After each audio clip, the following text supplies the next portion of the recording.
Meu querido irmão, minha querida irmã, nós temos pregado sobre a oração como meio de graça. Temos visto nesses últimos domingos sobre as orações de Jesus. E hoje nós vamos continuar falando da oração como meio de graça, olhando para as instruções que o Senhor Jesus continuou a dar aos seus discípulos, depois que os discípulos pediram que ele ensinasse a orar. Então, dentro do ensinamento de Lucas, Lucas liga os textos seguintes, onde Jesus dá uma parábola, ensinando os seus discípulos a orar, e segue com algumas instruções. Então, convido você a abrir a palavra de Deus no Evangelho de Lucas. Essas últimas mensagens têm sido no Evangelho de Lucas. Lucas é o evangelista que mais fala sobre oração. Então abra sua Bíblia e nós vamos ler no capítulo 11, de 5 a 13. Lucas, capítulo 11, de 5 a 13. Acompanhe em suas Bíblias essa leitura. Disse-lhe ainda Jesus: qual dentre vós, tendo um amigo, e este for procurá-lo à meia-noite, e lhe disser: amigo, empresta-me 3 pães, pois um meu amigo, chegando de viagem, procurou-me, e eu nada tenho que lhe oferecer. E o outro lhe responderá lá de dentro, dizendo: não me importunes, a porta já está fechada, e os meus filhos comigo também já estão deitados, não posso levantar-me para tos dar. Digo-vos que se não se levantar para dar-lhes por ser seu amigo, todavia o fará por causa da importunação, e lhe dará tudo o de que tiver necessidade. Por isso vos digo: pedi e dá-se-vos-á, buscai e achareis, batei e abri-se-vos-á. Pois todo o que pede recebe, o que busca encontra, e a quem bate abri-se-lhe-á.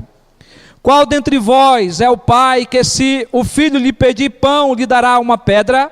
Ou se lhe pedir um peixe, lhe dará em lugar de peixe uma cobra? Ou se lhe pedir um ovo, e lhe dará um escorpião? Ora, se vós que sois maus, sabeis dar boas dádivas aos vossos filhos, quanto mais o Pai Celestial dará o Espírito Santo àqueles que o lhe pedirem. Que Deus abençoe essa leitura aos nossos corações. Fechemos nossos olhos, vamos orar mais uma vez. Ó Espírito Santo de Deus, que ensina, que convence, Espírito Santo de Deus que nos ensina a orar ao Pai, que intercede por nós, Espírito Santo de poder, nós suplicamos a Ti nesta noite, que Tu se mova em nós, para ouvirmos, compreendermos, e pela Tua graça, Senhor, praticarmos uma vida de oração. Fala conosco, Espírito Santo, através da Tua palavra que Tu mesmo inspirou, através dos evangelistas, através dos profetas, dos apóstolos, e que por boca de Jesus, a palavra encarnada, falou conosco. Fala conosco também agora. Em nome de Jesus nós oramos. Amém. Irmãos, graças a Deus que cada vez que nós nos encontramos, Deus nos dá a condição de podermos ouvir da sua palavra, das instruções que Ele tem para a nossa vida. A minha pergunta hoje à noite para você é se você já foi importunado por alguém alguma vez da sua vida. Por um amigo, por um parente. A importunação, ela só acontece naqueles momentos que você não quer que ninguém bata na sua porta, naquele momento que você não quer que ninguém ligue no seu celular, no seu telefone, naquela hora de cansaço, de estresse, que às vezes você não quer ver nem sua esposa perto, ou seu esposo, aquele momento que você não quer ver nem o seu filho bater na sua porta. É esse momento que a gente não quer nenhum tipo de importunação. E aí vem alguém e bate, vem alguém e chama, alguém nos importunou. Nós, irmãos, nós somos humanos e limitados. Nós não gostamos de ser incomodado, importunado por alguém em alguns momentos da nossa vida. Isso não é todo dia, não é toda hora. Mas vocês sabem que tem momentos assim, não tem? Tem momentos assim. Até no trabalho. No momento de grande concentração, no fechamento de algo que você está fazendo, que é da sua obrigação no trabalho, e alguém chega para lhe atrapalhar. E às vezes nós somos tendentes a dizer, não me importune agora. Você não é bem-vindo, não é assim? Bom, meus irmãos, Jesus, o nosso mestre, nos ensina que Deus, o nosso Pai, é diferente de nós, em todos os aspectos, principalmente nesse. Ele está à nossa disposição 24 horas por dia, todos os dias da nossa vida. Ele não se preocupa em ser incomodado, importunado pelas nossas orações. Ele ensinou os seus discípulos a orar. Eu estou esquecendo dos slides, como sempre, mas isso não é o mais importante. Tá bom? Tá? Nós já estamos caminhando aqui já. Então, Jesus, ele ensinou os seus discípulos a orar. O texto aí, na ordem de Lucas, é uma sequência. E eu quero dizer para você que somente quem ora tem competência e autoridade para ensinar quem ainda não aprendeu a orar.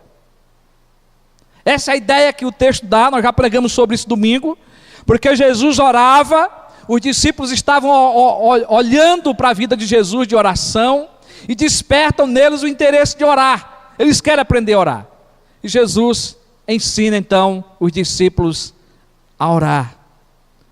O nosso desejo e prioridade como discípulo de Jesus deve ser de aprendermos a orar todo dia.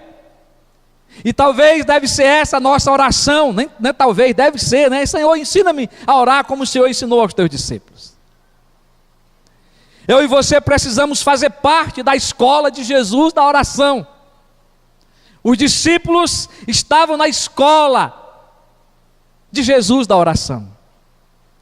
E por isso Jesus contou uma parábola do amigo importuno.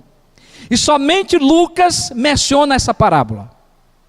Nem Mateus, nem Marcos, nem João.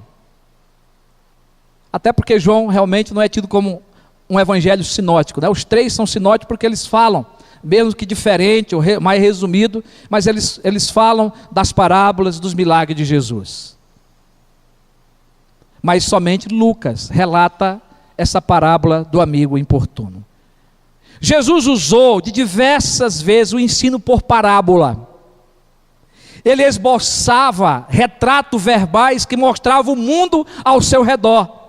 Ele descrevia os acontecimentos da vida real, usando uma história obtida do cotidiano, do dia a dia, para por meio de um fato já aceito e conhecido, ensinar uma nova matéria, uma nova lição de vida para os seus discípulos e para também quem estava por perto. Aos discípulos era dado o entendimento das parábolas, mas aos de fora, não. Isso é o que registra Lucas no capítulo 8, versículo 10.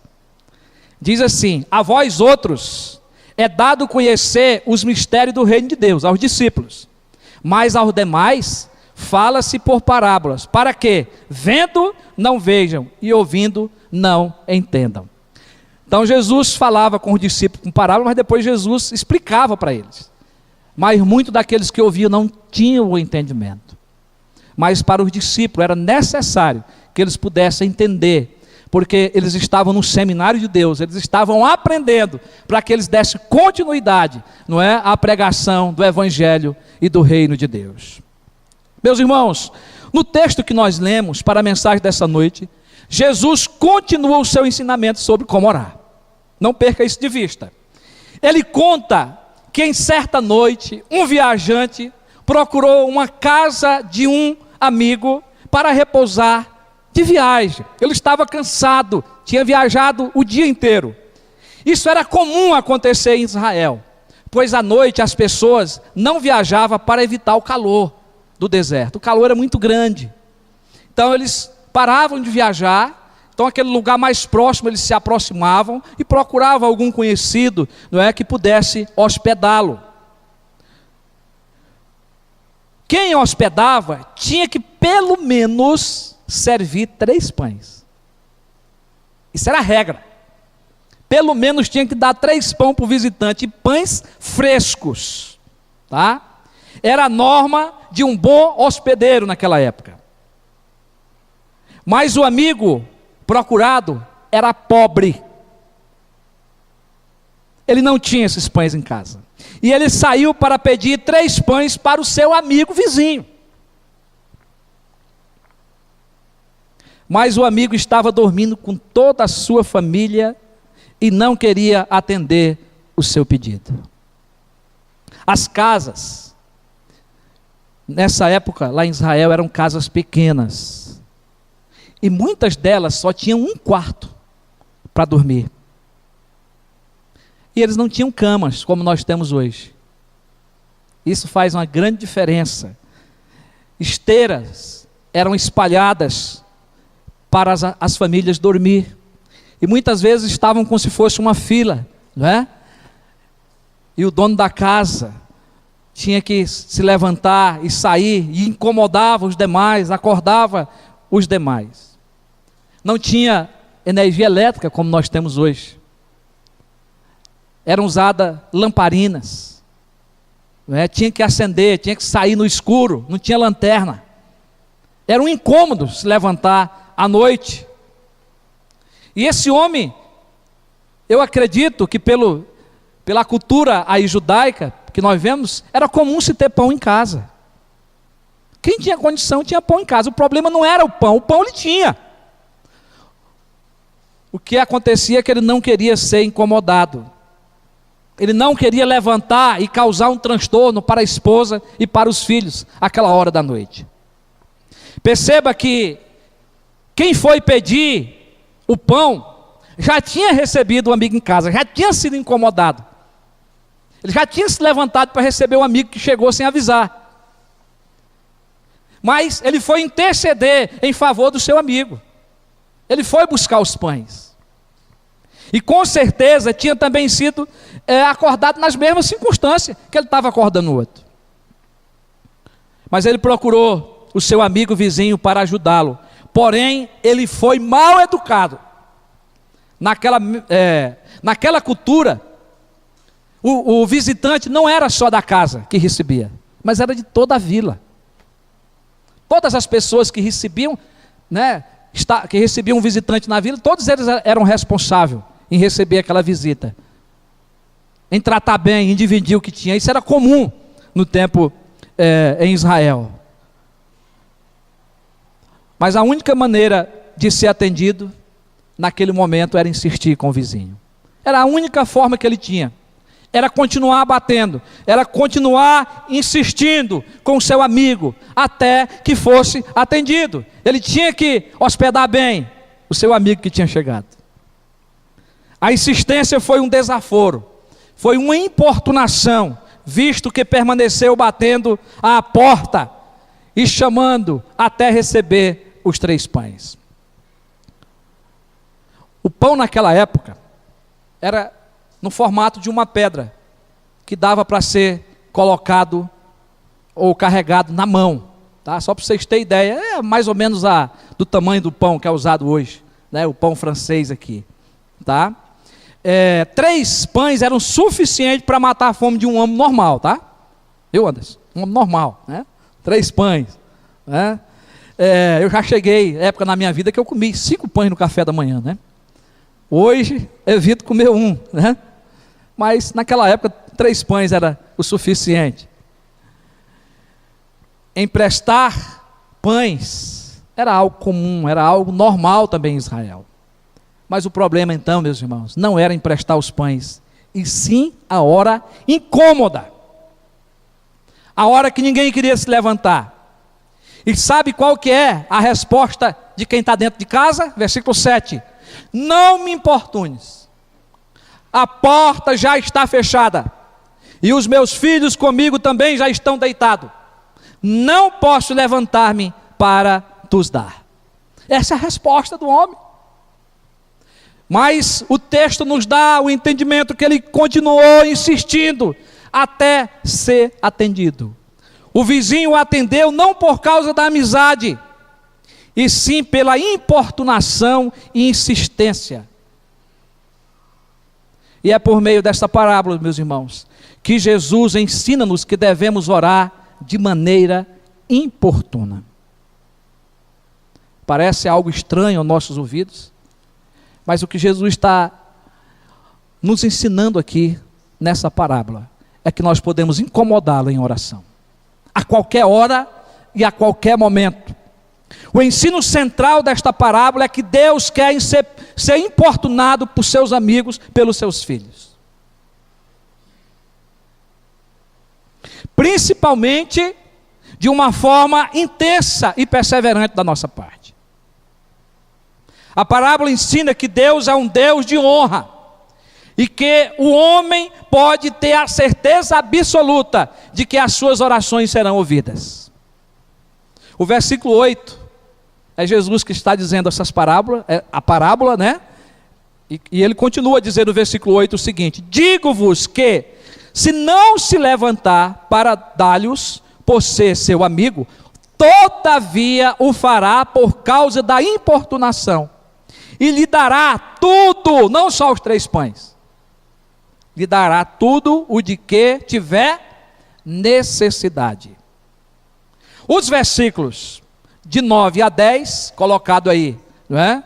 Na ordem de Lucas, segue com Jesus dizendo: por isso vos digo, pedi e dá-se-vos-á, batei, buscai e achareis, batei, abri-se-vos-á, pois todo o que pede, recebe, o que busca, encontra, e a quem bate, abrir-se-lhe-á. O termo importunação tem a ver com perseverança, com determinação, com intensidade. É uma oração ousada, persistente e fervorosa, até que Deus atenda, mas não é de determinar para Deus. Essa é uma grande diferença. Eu posso continuar orando, persistindo, perseverando na oração, mas não é em nenhum momento aqui Jesus está ensinando que nós podemos determinar para Deus que Deus tem que responder e que Deus tem que fazer a nossa vontade. Deus também, ele não é como um amigo mal educado da parábola. Jesus não está querendo ensinar isso para nós aqui.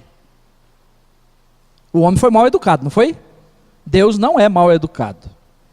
Deus, ele é um Deus amoroso, um Deus amigo, um Deus que ouve a nossa oração e que responde às nossas orações. Ele é totalmente diferente. Uma vez que ele ordenou que orássemos, ele espera a oração dos seus filhos. Ele espera a nossa oração. Deus sempre quer dar-nos o que ele planejou dentro da sua boa, perfeita e agradável vontade. Por isso que ele nos manda orar, ele nos manda perseverar. E ele dá o exemplo aí de importuná-lo em oração. Continuar batendo, continuar buscando, continuar insistindo, até ele responder. Entenda isso. Quando Deus responde, a gente tem que somente receber e agradecer.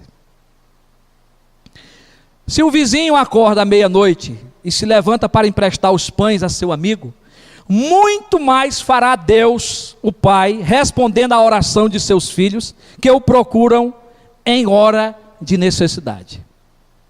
Deus é diferente do vizinho, que não queria ser incomodado. Nós podemos, pela fé, continuar insistindo em nossos corações, nas nossas orações, aliás, até sermos atendidos. E é justamente por isso, meus irmãos, que nós dizemos amém quando nós oramos. Porque a nossa confiança está no Senhor, de que o Senhor nos responderá. Que será feita assim a vontade de Deus quando nós oramos. Às vezes parece demorar em responder-nos. Contudo, é para perseverarmos orando até certificarmos que a nossa oração é sincera. Porque muitas das vezes, irmão, nós nem sabemos o que nós estamos pedindo para Deus. E a perseverança, continuar insistindo, não é? A nossa oração ela vai se aperfeiçoando diante de Deus. Então esse tipo de oração nos prepara para aceitarmos a resposta. Esse tipo de oração nos prepara para aceitarmos a vontade de Deus. Logo Jesus nos ensinou através dessa parábola uma forma de oração que deve ser praticada por nós. Essa forma é uma oração que importuna, por isso propõe o tema. Jesus nos ensina uma forma de oração. Jesus nos ensina uma forma de oração. A partir do texto lido e explicado aqui já essa noite, nós podemos tirar algumas particularidades dessa forma de oração que é importuna. Então, quais são essas formas? Quais são essas formas? A primeira é que ela procede a partir de uma necessidade que tem emergência. Tá? O texto ele é muito claro para nós. Quando Jesus está falando aí, contando a parábola, isso Jesus está ensinando a nós importunarmos diante de uma necessidade que se tem emergência. Não é diante de qualquer coisa. Embora que você pode orar a todo momento e pedir o que você quiser para Deus. Você não é proibido de fazer isso. Mas o ensinamento de Jesus aqui, não é? É que tem que ser num momento de grande necessidade. O amigo, empresta-me 3 pães, pois meu amigo, chegando de viagem, procurou-me. Havia uma grande necessidade. O amigo chegou à sua casa, lhe pegou de surpresa, desprovido naquele momento para servi-lo. Ele estava com fome e cansado, precisava dormir e descansar, mas primeiramente tinha que comer. Mas aquele amigo que estava hospedando, recebendo ele em casa, não tinha o pão. Mas por não estar esperando, foi de forma repentina. Eu não sei se vocês já passaram isso na casa de vocês, irmão. Mas receber uma visita tarde da noite, supermercado fechado, e você está desprevenido em casa é a pior coisa que tem. Meu papai, em uma dessas viagens missionárias, ele chegou, andou 40 quilômetros a pé com um pastor e outro presbítero da igreja, e avisava-se por rádio, quando eles iam para as congregações. E não sei o motivo, os irmãos não ouviram que eles estavam indo, estavam desprevenidos, e eles chegaram alta hora da noite, eles já tinham comido a comida feita toda, não tinha como fazer, morava no sítio mais ou menos nessas condições, não tinha lamparina, aliás, não tinha energia elétrica, só lamparina. Quando chegaram, eles já estavam dormindo, eles tinham andado 40 quilômetros e tinham comido alguma coisa durante o dia somente. Para andar 40 quilômetros, saía 5 horas da manhã de ônibus, chegava 6 horas na estrada de terra, e eles tinham que viajar sem parar, não podia acontecer nada para chegar entre 5 a 8 horas da noite. Quando chovia, ou acontecia qualquer algo incomum, eles iam chegar 10 ou meia-noite naquele local. E meu pai, contando para nós, o pastor, que só arrumaram a cama, e eles deitaram. E meu pai chegou de madrugada, ele não aguentava mais de fome, ele não conseguia dormir, ele não sabia nem onde era o pote para ir pegar um copo de água no escuro. E meu pai começou a clamar a Deus, que Deus o socorresse ele. Essa história, os pastores contavam dando muita risada, né? Porque diz que meu pai saiu andando dentro da casa, uma casa que ele não conhecia, ele conseguiu achar a cozinha e achar um pote de açúcar, né? E ele pegou aquela lata de açúcar, sem colher, sem nada, e ele conseguiu chegar até o pote, e ele despejou, colocou a água no copo, sem ver, e despejou aquele tanto de açúcar ali, e ele pôde beber. E só depois daquele momento que ele conseguiu dormir. E os donos da casa nada sabiam do que estava acontecendo. Mas essas coisas podem acontecer na nossa casa. Hoje é tão difícil acontecer isso, porque nós moramos na cidade, né? Tudo é mais fácil. Mas eu acredito que não tem coisa pior para um hóspede, né? E também para quem hospeda, não poder dar o melhor, principalmente quando chega de surpresa. É uma situação muito complicada, não é? Mas nesse caso aqui, o dono da casa sabia que ele não tinha. E ele já tinha colocado o amigo para dentro de casa. E ele descobre que a sua necessidade era muito grande. O que ele tinha que fazer? Ele vai pedir ao amigo. E lá acontece o ensino de Jesus, porque ele importuna esse seu amigo vizinho, para que desse os 3 pães para ele. Havia uma emergência, havia uma necessidade.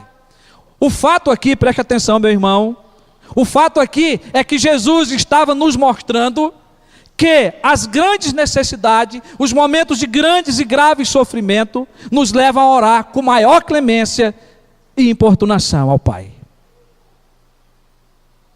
O apóstolo Paulo entendeu este ensino de Jesus e ele nos ensinou a orar sem cessar. A orar sem cessar, continuar perseverando em oração. Abraão orou assim para que Deus salvasse Ló e sua família, quando Deus decidiu destruir com fogo Sodoma e Gomorra. Foi o texto que nós lemos aqui na leitura introdutória da liturgia dessa noite. Havia uma emergência. Deus ia destruir Sodoma e Gomorra. E quem estava lá? O sobrinho de Abraão, Ló, com toda a sua família.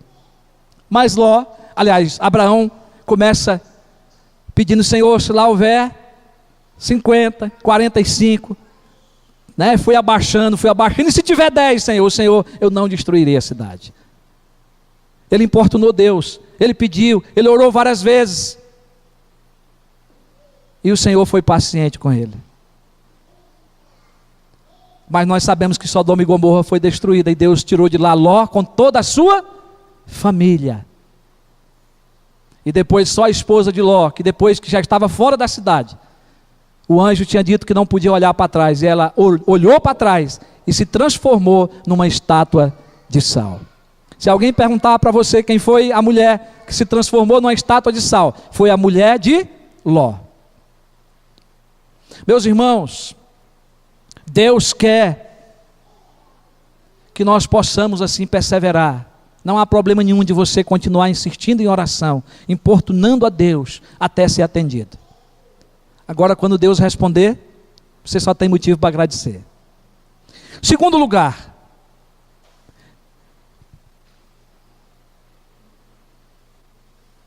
a outra particularidade que nós podemos tirar desse texto é que nós só podemos orar assim quando nós demonstramos, uma enorme insuficiência.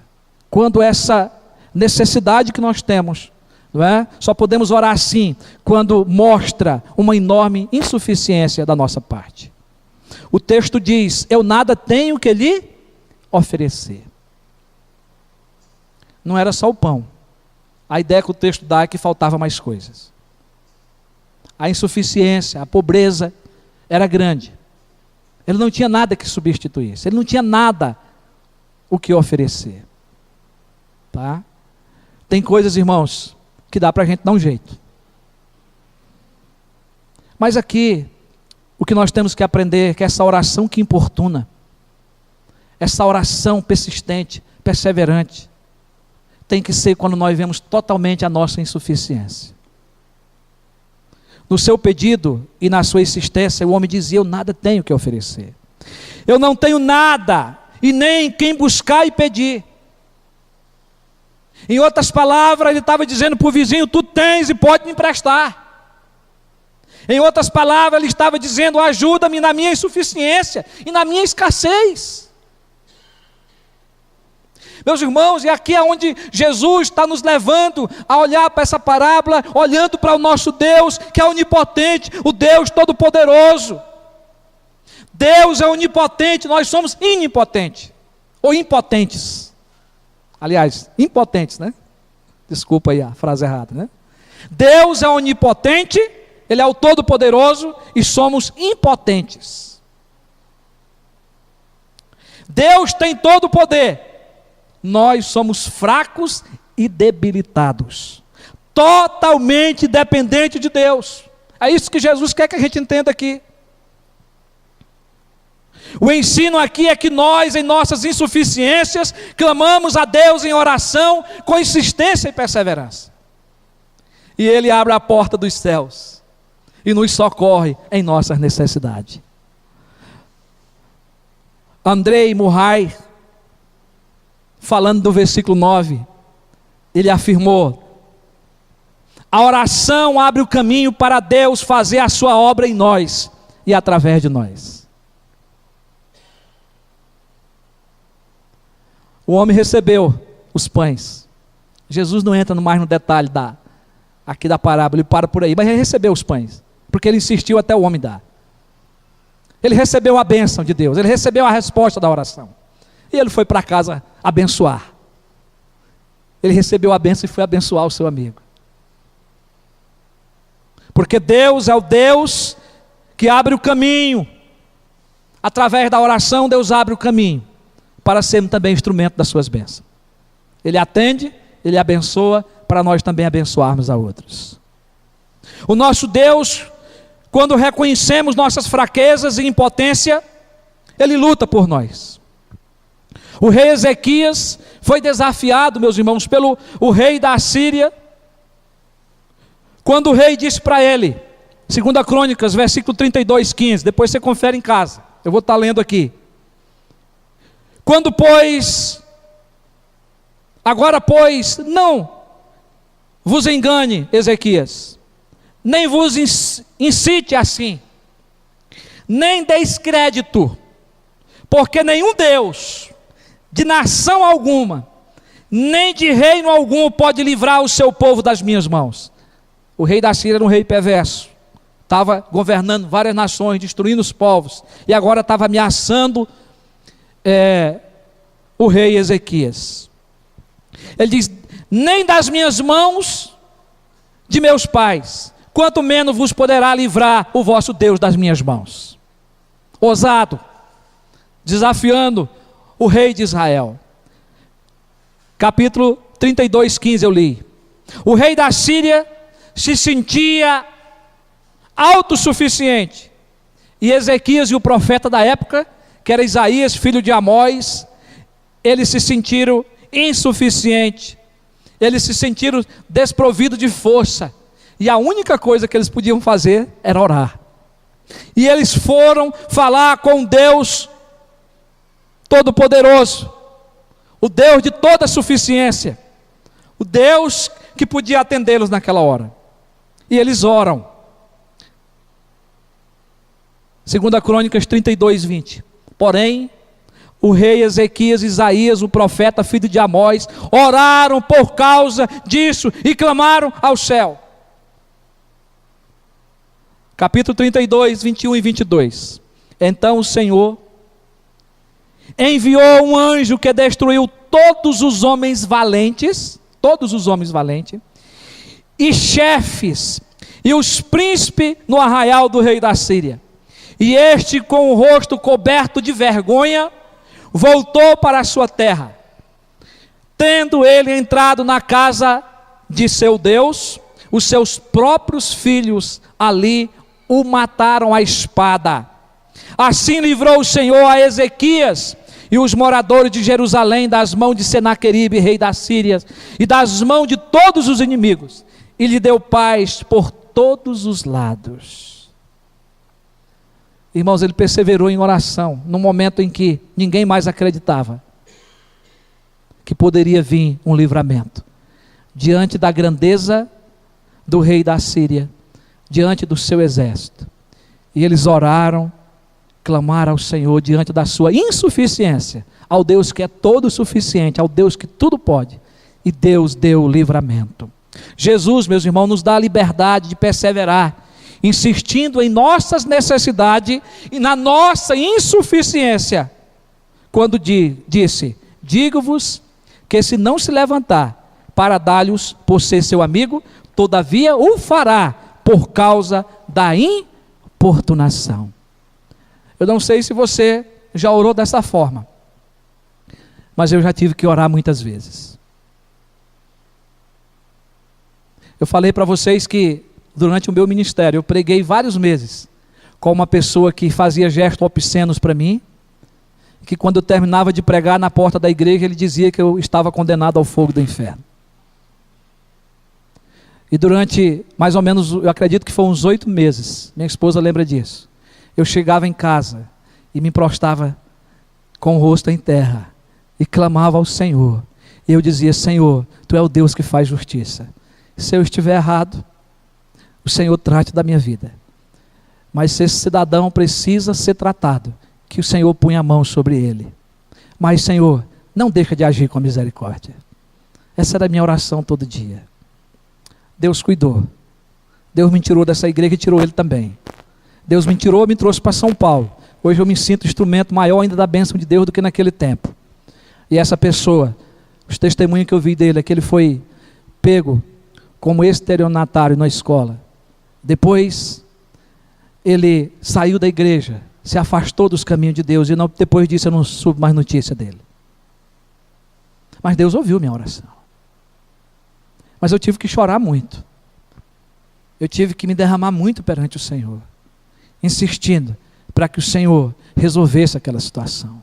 Meus irmãos e minhas irmãs, em momento de grande dificuldade, de sofrimento, o Senhor, Ele quer que a gente persevere na oração. Ele não se importa ser importunado.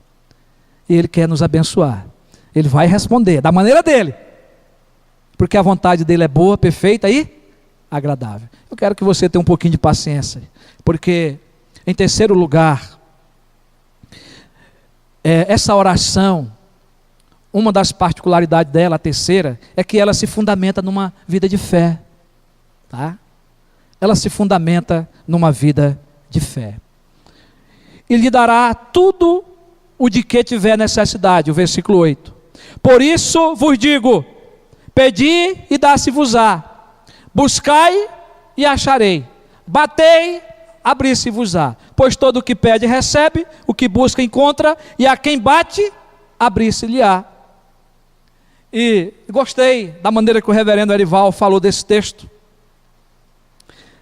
Explicando, ele diz assim: a fé de quem ora é depositada na pessoa a quem se pede.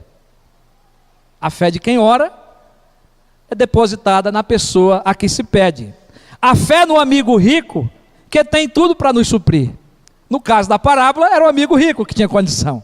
Mas o que Jesus está querendo nos ensinar é que o nosso Deus é dono de todas as coisas. Nós podemos suplicar, nós podemos pedir, e lhe dará tudo o de que tiver necessidade. Lhe dará tudo. Jesus nos ensina, meus irmãos, dentro desse contexto dessa parábola, tá? E colocado na ordem de Lucas, né? na sequência, a perseverar na fé, na oração com fé, até ser atendido, porque perseverança é acompanhada de fé.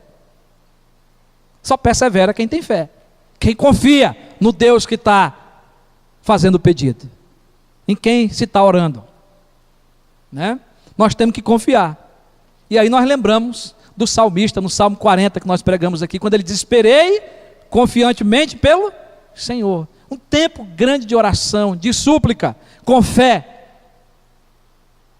com confiança, e o Senhor respondeu a sua oração. Eu suplico tendo a postura de pedir, buscar e bater à porta daquele que pode me ajudar. E Jesus agora aqui transferiu para Deus. Eu bato na porta dele, eu busco, até se abrir a porta e ele me atender. É a parte mais importante aqui do ensino de Jesus. Quem ora vai ter resposta, é isso que Jesus está dizendo. Quem ora vai ser atendido, quem pedir vai receber, quem busca vai achar, quem bate a porta vai se abrir à sua frente. Vai ter a resposta da oração. A ideia aqui é que pedir se torna a natureza da pessoa que pede. Por isso, aqui é um pedinte de fé, que confia que Deus vai responder a oração. Quem ora assim, terá a bênção da resposta. Se não recebermos aquilo que pedimos em oração, não é porque um Deus mal-humorado se negue a nos dar isso, como alguns pensam por aí, mas sim porque Deus tem algo melhor para fazer por nós. A resposta que nos dá pode ser que não seja a resposta desejada do nosso coração, pode ser que não seja aquela resposta esperada, mas mesmo que os nossos desejos sejam negados, a melhor resposta é de um Deus amoroso e de um Deus cheio de sabedoria, e é porque Ele quer nos abençoar da melhor maneira por nós. Eu quero concluir dizendo para você que Jesus concluiu o assunto sobre a oração fazendo algumas perguntas. Ele diz: qual dentre vós é o pai que se o filho lhe pedir pão, lhe dará uma pedra? Ou se lhe pedir um peixe, lhe dará em lugar do peixe uma cobra? Ou se lhe pedir um ovo, lhe dará um escorpião? Versículo de 11 a 12. Bom, nós sabemos que o filho vai pedir para o pai o que ele gosta. O filho não pede para o pai aquilo que ele não gosta. Aqui no texto Jesus diz que ele pediu o peixe, o pão, peixe ou o ovo. O pai não dá coisa ruim, serpente ou escorpião, ou pedra, né? No contexto de Mateus aqui, porque a gente está dentro do contexto aqui dos evangelhos, né? Se o pai humano age assim, Jesus está dizendo, quanto mais o Pai Celestial, quando nós oramos pedindo, Ele responde incomparavelmente melhor. É isso que Jesus está dizendo. Porque muitas vezes, segundo Tiago nos ensina, nós não pedimos coisas boas para Deus. Nós pedimos com jactância, com orgulho no coração. Não é isso? Mas Deus sabe o que é melhor para nós. Tá? Então Ele não vai dar o que é ruim para nós. Ele vai dar incomparavelmente o que é melhor. Lucas esclarece para os leitores gentios que Deus dá o melhor presente. O Espírito Santo. Mateus disse o melhor presente somente. Mas Lucas vai dizer que o melhor presente é o Espírito Santo. E aqui, meus irmãos, preste atenção, que enquanto Jesus orava, o Espírito Santo desceu sobre ele. Enquanto os discípulos também estavam orando, esperando a promessa de Deus se cumprir, enquanto eles estavam orando ali, foi o momento que o Espírito Santo desceu sobre eles. Atos, capítulo 2, de 1 a 4. O Espírito Santo é o melhor presente para nós, porque ele é a motivação principal para a nossa vida. Hoje nós já temos o Espírito Santo habitando na nossa vida. Ele é a maior motivação, e ele foi o maior motivador para o ministério de Jesus. O ministério de Jesus, ele não foi realizado pela força do homem natural Jesus. 100% Deus, 100% homem, mas foi então por obra do Espírito Santo. Lucas vai narrar isso no capítulo 4, 17 a 21. Diz lá: então lhe deram o livro do profeta Isaías. Deram para Jesus o livro. E abrindo o livro, Jesus achou o lugar aonde estava escrito: o Espírito do Senhor está sobre mim, pelo que me ungiu para evangelizar os pobres, enviou-me para proclamar a libertação aos cativos e restauração da vista aos cegos, para pôr em liberdade os oprimidos e apregoar o ano aceitável do Senhor. Tendo fechado o livro, devolveu-o ao assistente e sentou-se. E todos na sinagoga tinham os olhos fitos nele. Então passou Jesus a dizer-lhes: hoje se cumpriu a escritura que acabais de ouvir. O Espírito do Senhor Deus estava sobre ele naquele momento, testificando o seu ministério, testificando a sua obra. Não dá para imaginar, meus irmãos, o cumprimento da obra da redenção pelo Messias Jesus Cristo sem a operação do Espírito Santo. Assim também, para os santos, para os crentes de hoje em Jesus, a importância do Espírito Santo é igual.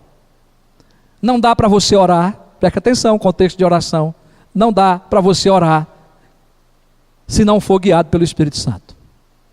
Não dá para você perseverar na oração, dentro do ensinamento da parábola, importunar ao Pai, se não for pela obra do Espírito Santo. Porque não há salvação sem perceber o presente do Espírito Santo em nossa vida, sem ter a ação contínua do Espírito Santo cumprindo a obra da salvação em nossa vida. Nós oramos e o Espírito Santo está intercedendo por nós. E diz o apóstolo Paulo que com gemidos inexprimíveis. Jesus conclui com esse ensinamento para nos fazer entender que quem ora insistentemente está dando também ao Espírito Santo a oportunidade de interceder por nós. E o Espírito Santo é o melhor presente para cumprirmos a vontade do Senhor, se nós entendermos que nós já temos Ele em nós, e de que Ele vai nos comunicar a vontade melhor do Senhor para a nossa vida. Você precisa haver esse entendimento, né? E aqui, meus irmãos, e não só sou eu que estou confirmando isso, vários comentaristas chegam à conclusão que aqui quem está pedindo o Espírito Santo não é quem não recebeu, é quem já recebeu. É porque quem ora é quem já recebeu o Espírito Santo. Então aqui é quem já tem o Espírito Santo que está pedindo a melhor dádiva. Não para o Senhor dar de novo, mas para se manter cheio, para se manter na presença de Deus, para ser mais capacitado por Deus, para que as suas orações possam ser aperfeiçoadas, até Deus responder, até Deus comunicar a sua vontade a nós. Eu quero novamente falar, que eu estou concluindo, mas é a última frase, e tirada daquele livro que eu tenho citado aqui, A Vida de Oração de Jesus, de um pastor coreano. Ele diz assim: podemos concluir afirmando que a vida do crente, do santo, da igreja, a oração da igreja se resume em 4 coisas. A vontade de Deus em primeiro lugar. Quando você ora, você tem que estar pensando na vontade de Deus, que é a melhor para a sua vida. Depois, a oração, porque a minha vida tem que se resumir numa vida de oração. A operação do Espírito Santo. E depois o cumprimento do plano de Deus, que é o cumprimento da sua vontade. Eu vou repetir para você não esquecer, não é? A vida do crente se resume em 4 coisas: a vontade de Deus, uma vida de oração, uma vida operada pelo Espírito Santo e o cumprimento do plano de Deus nas nossas vidas, no seu reino, né? Toda a vontade de Deus. Então que Deus nos abençoe e que Deus nos ajude a orar, a ter liberdade de perseverar, de importunar, certo de que o nosso Deus é o Deus que atende a nossas orações. Vamos ficar de pé?